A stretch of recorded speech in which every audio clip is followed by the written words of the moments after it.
This is a lecture from OpenTuition. To benefit from the lecture, you should download the free lecture notes from opentuition.com. Chapter 13 deals with transfer pricing, and much of this will be revision of material you should have covered in F5.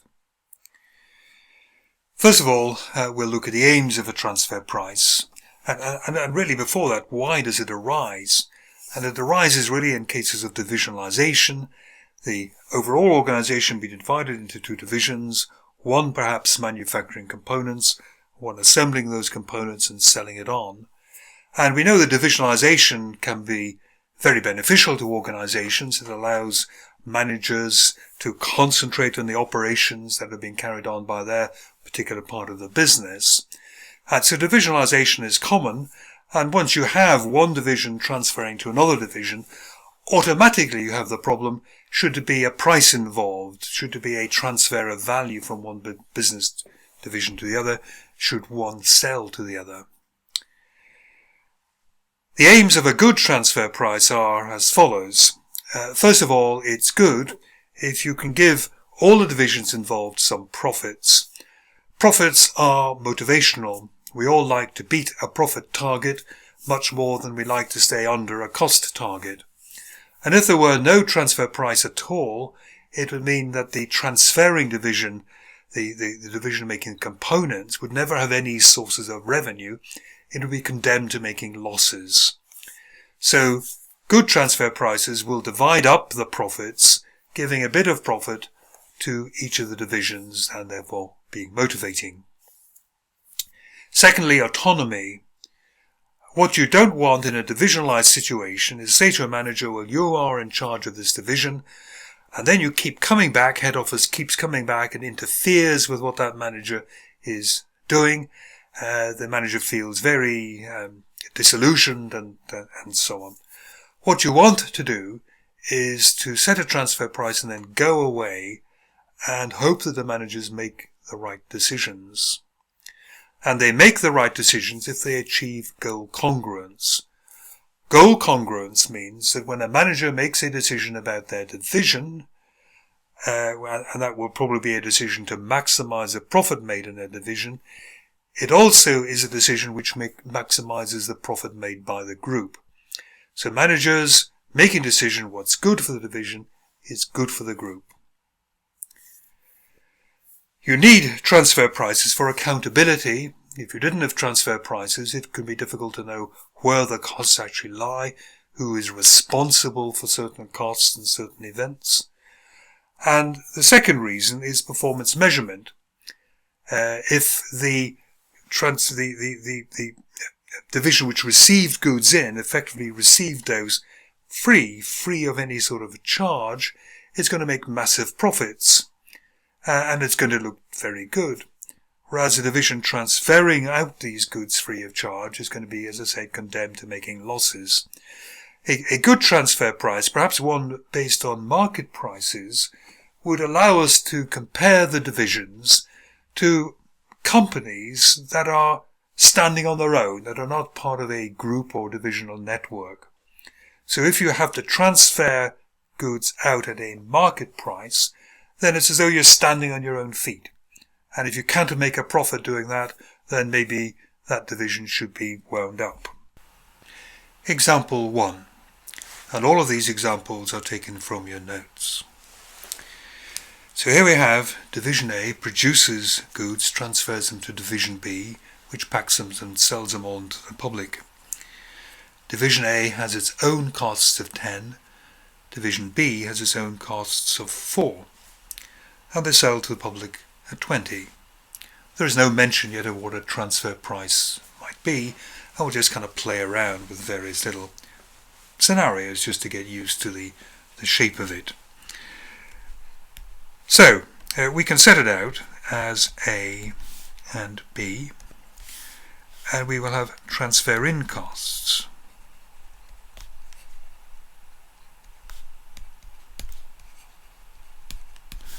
Which is nothing for A, because it's first in line. And then we have own costs. Other own costs are, it says 10 in Division A, and 4 in division B. So the total cost there will be 10.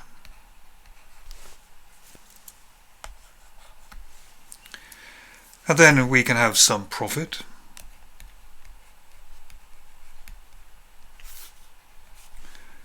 And then we'll have a transfer out cost, or transfer out price, or a final selling price.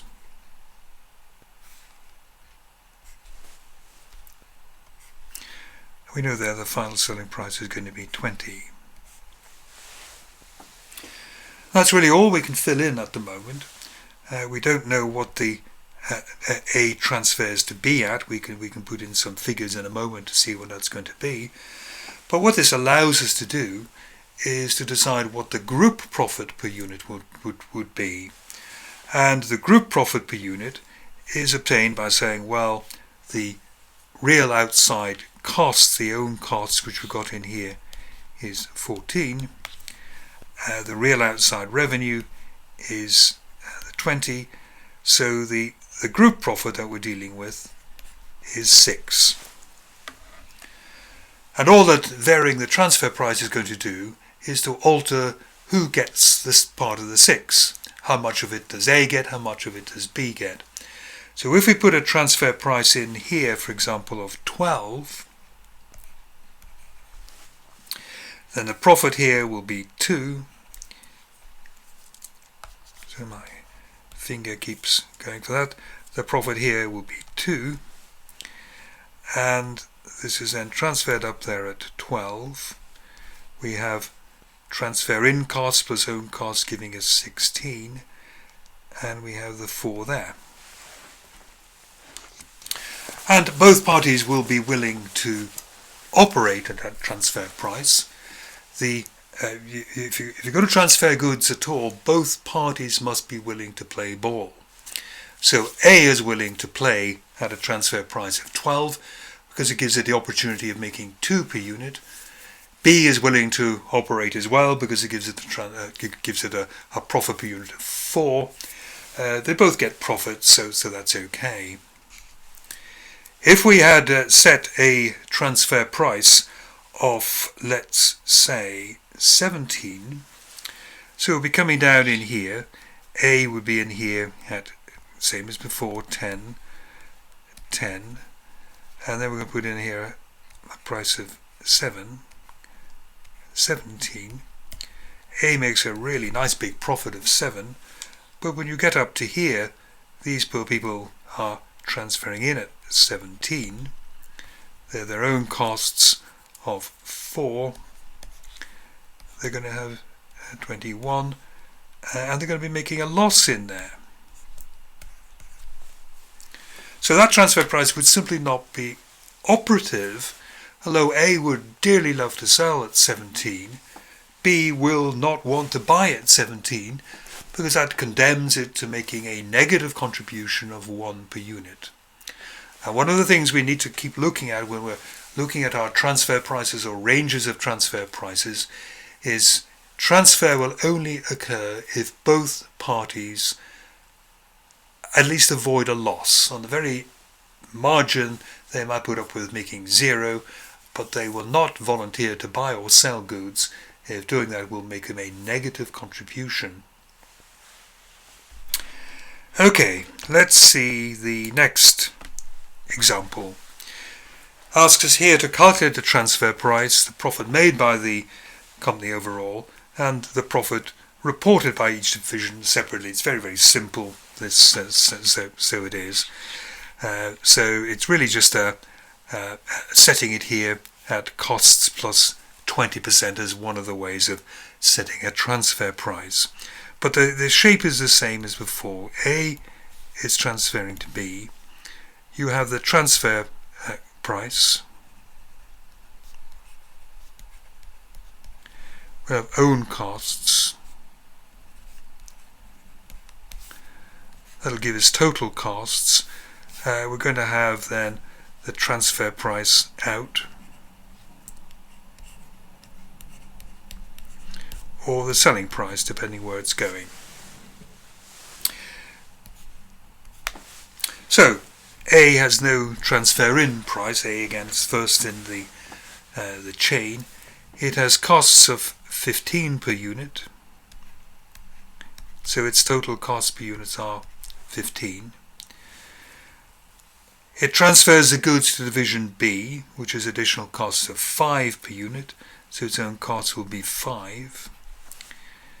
And division B can sell externally at 30, so that's going out to the public. The company has a policy of setting transfer prices at cost plus 20%, plus a third. So the cost plus 20% in here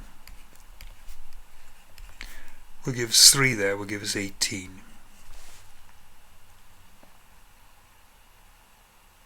So this is going to put 18 up here. 18 and 5 is going to be 23. This is going to be 7. So all we've done is really put a slightly arbitrary rule in here. This is be called a cost plus approach to transfer pricing there. It is going to give A some opportunity of profit. Also here gives B some profit. It should work. They might argue over the relative sizes of the profits. A might be complaining that it's only getting 3 per unit profit, whereas B is getting 7 per unit profit, and so on. But that's really kind of fine negotiations, really, but it's going to work. Overall, it says here that the whole group is going to get 10.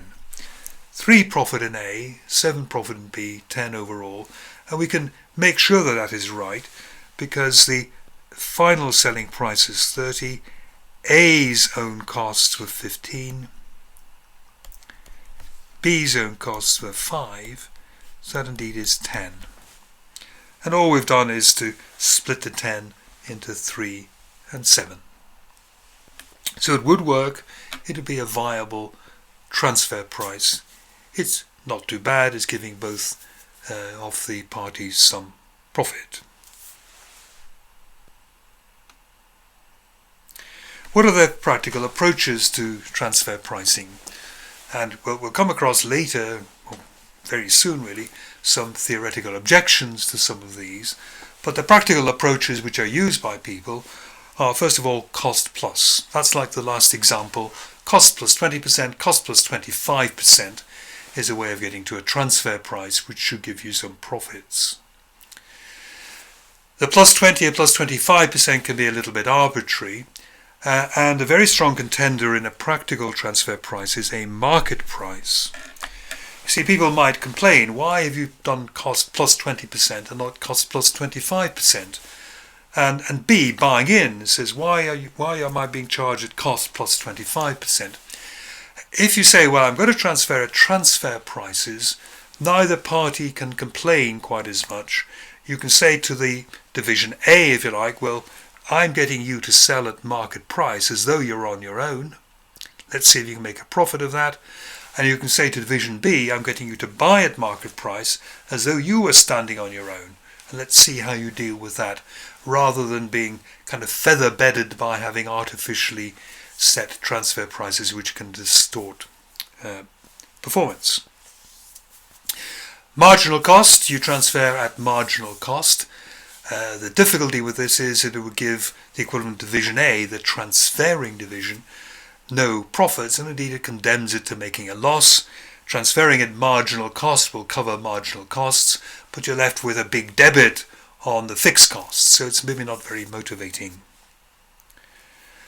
Marginal cost plus lump sum. What happens there is during most of the year you transfer at marginal cost. Obviously this can be quite a good approach for goal congruence, because it allows division B to see what the true marginal cost to the group is.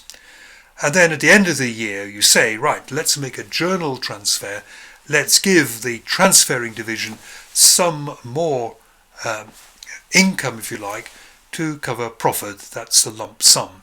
So as goods are being transferred on a daily basis, it's done on marginal cost. Then at the end of the period, there's a big transfer from the buying in division to the selling division, the first division, to give the first division the opportunity of some profit. Dual prices are very eccentric. We're not talking here about financial statements, but what it means is you can let division A sell at one price, let's say at 20 per unit, and this would give it the chance of some profits. But division B, for its management accounting, buys in maybe at 12, so that and 12 might be the marginal cost. It's obviously going to give a problem at year end when you try to reconcile current accounts, and we're not talking about financial statements, we're talking about bookkeeping during the year. A sells at 20, is incentivized to make and sell at 20, perhaps at 20 it makes a profit. B buys in at 12, and because it's buying in at a relatively low price, it's incentivized also to take those goods, buy those goods, spend some more money on them, and to sell them on at a profit. And then at the end of the year we argue over it. And then negotiated or imposed transfer prices. Very often head office has a function in imposing transfer pricing. It's kind of sitting at the apex, if you like, looking at its various divisions, deciding how it wants those two divisions to actually behave, and imposes a transfer price in the hope of getting those divisions to behave in a way which maximizes group profits. Okay, let's now look at examples 3 and 4. So it's set up pretty much as before. We have two divisions, A and B, and we'll just set up the kind of cost structure so far as we know them. And then we'll gradually develop a kind of rule for transfer prices that will actually work.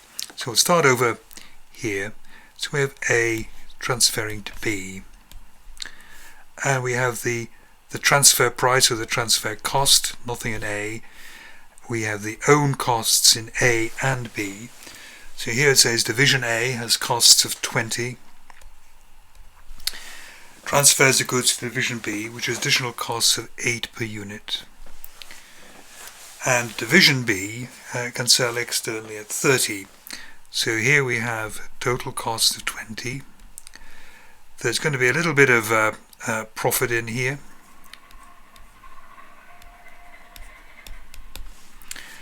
And the profit that we have, it says it's going to be transfer price at cost plus 20%, cost plus a fifth. So we're going to be setting it out at 24. So that is the transfer price that's going to go through to B. So this comes up to here, in goes 24, we have got 32, the outside selling price is 30, so it's done outside, and this means unfortunately that B is going to be making a loss of 2 per unit. Excuse me. And B, if you were the manager of B, you would say, no, I won't deal with these products. I will not buy anything from A. Why would I buy something from A if it was condemning me to making a loss of 2 per unit? So transfers will simply not work here. But we want transfers to work because the total of own costs in here is 28. The external cost is 30, so the group can make a profit of 2, but you have to get both players to cooperate within that. So what transfer prices would actually work to make the transfer, what limits, what range of transfer prices would work to make both parties willing to participate in the transfer of goods. So let's think first of all about the person in charge of division A. Every unit that is processed through division A, there's a marginal cost there, an extra cost caused of 20. And division A will not want to make and sell goods if it gets less than 20. Okay, so the minimum transfer price is going to be 20. In other words, equals a marginal cost. At 20, A would make nothing, but at least it's not making a loss. And A, the transferring division, is the one which is going to determine the minimum transfer price that's going to operate. So that's the minimum. Let's look at division B. So what we have in division B sees some, well, two ways of doing it. Let's say on the cost side we have the transfer in price, plus we have own cost of 8. So that's every unit that B processes, buys in and processes, costed the transfer price plus 8. And for that, B can get 30 maximum from the outside customers. This can be turned round and we can have the transfer price is equal to 30 minus 8 equals 22. And that 22 is an important figure in transfer price work. This is called the net marginal revenue. The marginal revenue you earn after your own transfer in prices. And this determines the maximum transfer price. If the transfer price was 23, then B would be buying at 23, doing 8 of its own work, bringing it up to 31, only being able to sell at 30. So the maximum transfer price is set by the receiving division, if you like. The minimum transfer price is set by the supplying division. So we've got in here a range of transfer prices that would operate. Successful transfer price, the range of transfer price is going to be 20 minimum to 22 maximum. Anything in there would work. I suppose you could argue maybe the fairest transfer price is to set it at 21, allowing each of the parties to get a slice of profit of 1 per unit. Example 5. And now we begin to try to work towards a rule for the permissible range of transfer prices which will actually work. So let's set up this little example, this little structure here. So we've got A and B. We're going to have the transfer in cost. It'll not be anything for A, it'll be something for B. We have our own costs, 15 for A and 10 for B. A little bit of profit, and then we will have the transfer price. Down here we have the final selling price.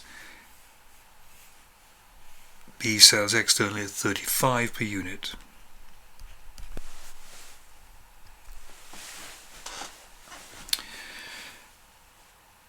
Difference in here is that as well as A being able to sell to B at whatever the transfer price is, A can also sell part finished goods externally at 20. So it's also got a bit of a selling price in there of 20. It's important to see that A has unlimited production, but that there is limited demand externally from A. So let's say that we set the transfer price at 18, just for the sake of argument. What would you, as a manager of A, do? You are making goods for 15, and you can see I can either sell them within the group at 18, the transfer price, or I can sell them outside at 20, and of course you would prefer to sell them outside at 20.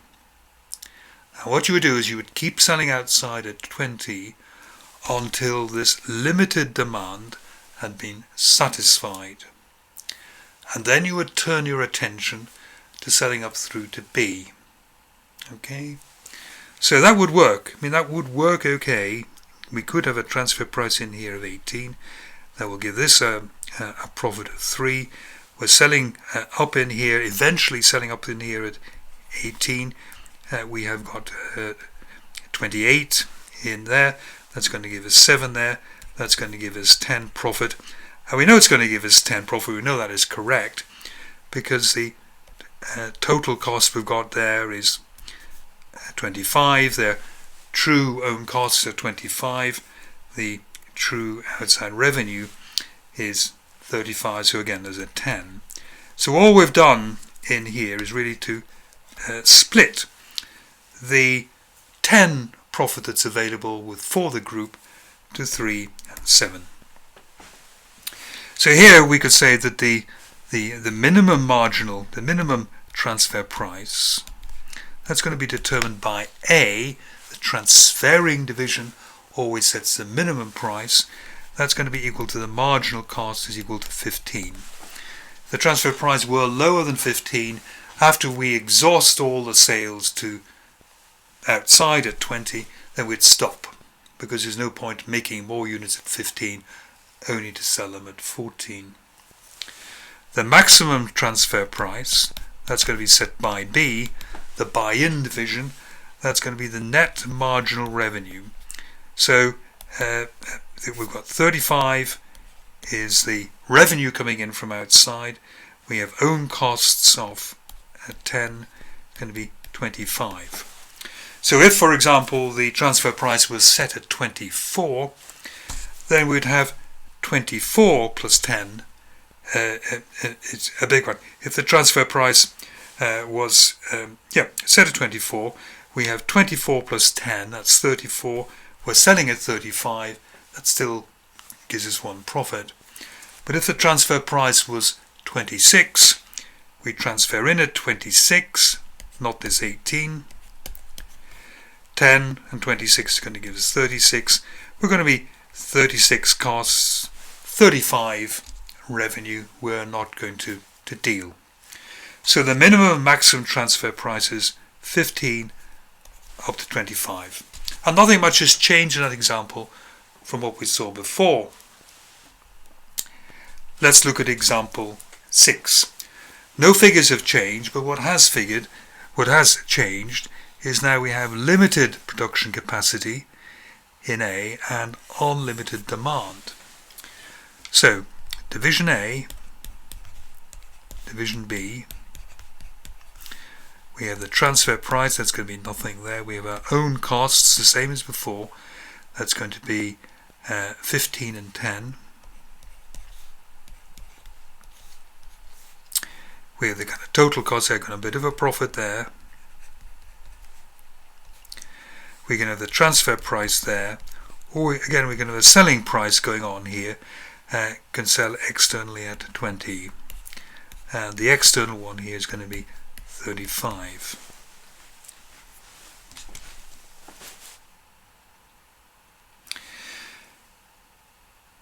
Let's say that we set the transfer price at 18 again. So here you are the manager of A. You see I'm making something for 15. I can either sell that to outside at 20, this outside selling price, or I can sell it up through the group at 18. You would choose to sell it outside at 20. The difference with this example is that you could sell all of your production outside at 20. Because your production is limited, outside demand is unlimited. In the previous example, our production was unlimited, outside demand was limited. So we could do everything we wanted to in the previous example. In this example, because our production is limited, we can't do everything we might want to do. We'll do what's best. And with a transfer price at 20, transfer price at 18, nothing would ever go up through B. Do we want it to go through B at all? Does it matter? Because of course, if we transfer outside, we're making the group a little contribution here of 5. So that's worthwhile. But we know that if we were to transfer up through the group, we're actually making a profit of 10. So the group definitely would prefer actually goods to go up through the group rather than kind of escaping from the group by A selling those. So what we want to do is to set a transfer price, the minimum transfer price. This is going to be determined by A. It certainly has to be at least 15, because if it was less than 15, A wouldn't make anything because its own costs are 15. But the behavior we want to push A into is to volunteer to sell up through the group. So the other one is 20. A transfer price of 21 will get it to sell up through the group. So really what we need to do is to say it's going to be the greater of these two.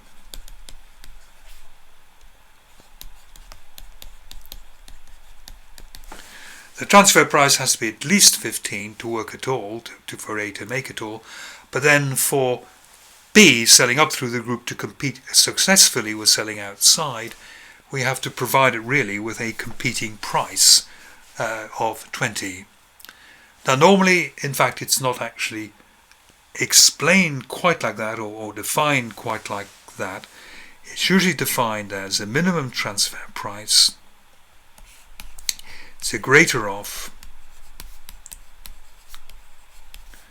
the marginal cost, and really this 20, it's really the marginal cost plus the lost contribution from selling outside the group. So rather than saying greater of 15 and 20, we say it's really the greater of, or we really say it's the marginal cost plus the lost contribution we were getting from selling outside the group. So it's going to be 15, that's the marginal cost, and the contribution that A would get from selling outside the group is 5. It's going to be 20. So we have to make A as well off as it would have been had it been selling outside, which effectively comes to offering it this competing price. Example 7. This is where B has a bit of a choice now as to what to do. So we'll set it out as before. So A, B, with the transfer price, nothing there. We have our own costs in here. So division A, so this has changed slightly, these figures. Has got 8 per unit. B has got additional costs of 4 per unit. They're each going to make a little bit of profit. So we have a total cost in here, that's going to be 8. We don't know what that is. A little bit of a profit. And a transfer price going out. And here we're told that B can sell externally at 20. However, B could, instead of buying from A, B can buy inside now. It says here that if division B can buy part finished goods externally for either 14 or 18. So let's look at the 14 to start with.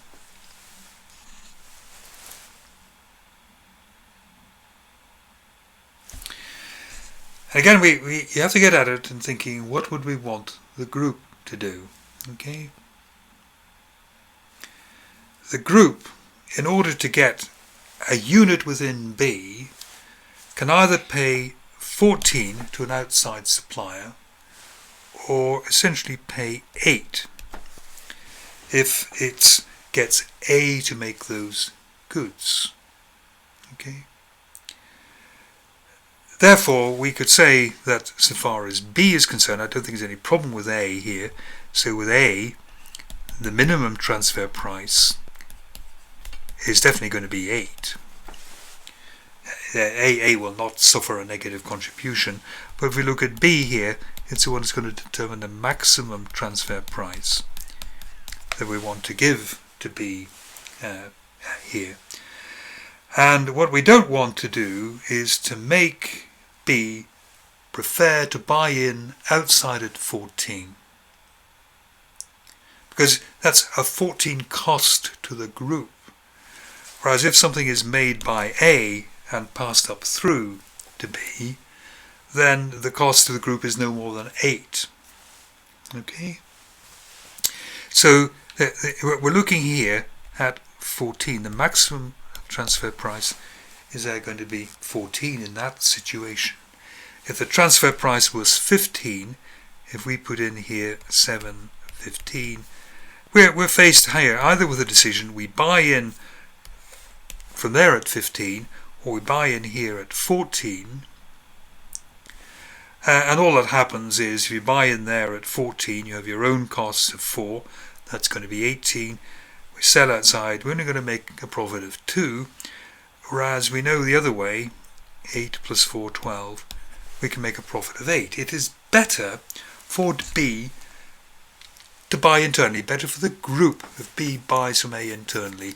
8 is a lower cost to the group than 14. What happens if the buy-in price, instead of being 14, were 18? Now, what we need to look out for here is the net marginal revenue of B. Net marginal revenue of B is going to be 20 minus 4 is going to be 16. Okay? Net marginal revenue is going to be 16. So every unit that B makes, it can get 20 revenue from outside. It has to account for 4 of its own costs. The net marginal revenue is a 16. And if the net marginal revenue were 16, then 18 becomes a big irrelevance. No one is going to buy in at 18 if the best you can do for that is to net 16. Okay? So really, we come down here that the net marginal revenue is going to be relevant for the transfer price.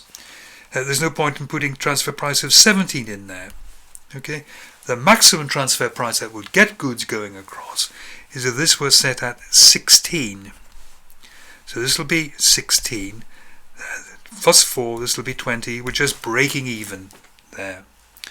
So the rule here is that a transfer price has to be the lower of the buy-in price of 14 or the net marginal revenue of 16.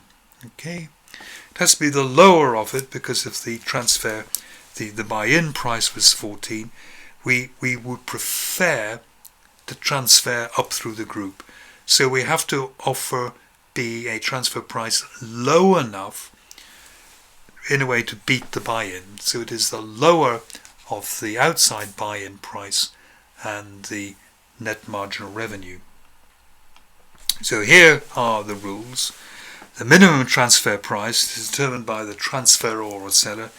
It's the marginal cost plus the lost contribution you would get from internal transfer rather than external transfer. The maximum transfer price, determined by the transferor or the buyer of the two, is the lower of the net marginal revenue and the external buy-in price.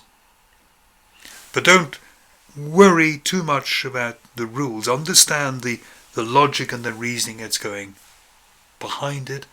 What you should be determining in all transfer pricing questions is what is best for the group, and then you have to offer both the buyer and the seller transfer prices which makes them volunteer to do what you want. For international aspects, some other elements come into thinking about your transfer prices. There is taxation.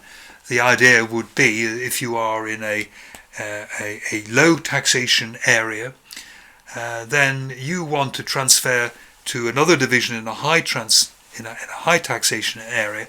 You put a high transfer price on that. You may as well earn the high profits where the tax is low, burden the second division with a high transfer in price, it'll make small profits. That's where the taxation is high. So taxation can be important, though you can be sure that the revenue services in countries are aware of people manipulating transfer prices to avoid corporation tax. There's a lot of controversy about that anyway at the moment in companies like Amazon and Google and indeed Apple, who seem to arrange to have a lot of their profits ending up, certainly within Europe, a lot of their profits ending up in a country like Ireland, which has got a very low corporation tax rate. Second one is remittance of profits.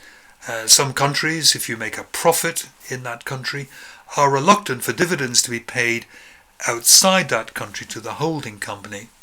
So if you're transferring goods into one of those countries, you transfer them at a fairly high price so that not many profits are made within that country.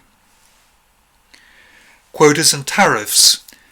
Sometimes governments will act to try to reduce imports to maybe favour their own products, and quotas and tariffs. A tariff is a special tax on imports collected by the government. This is likely to distort the free movement of goods. We just have to have an eye on what's possible.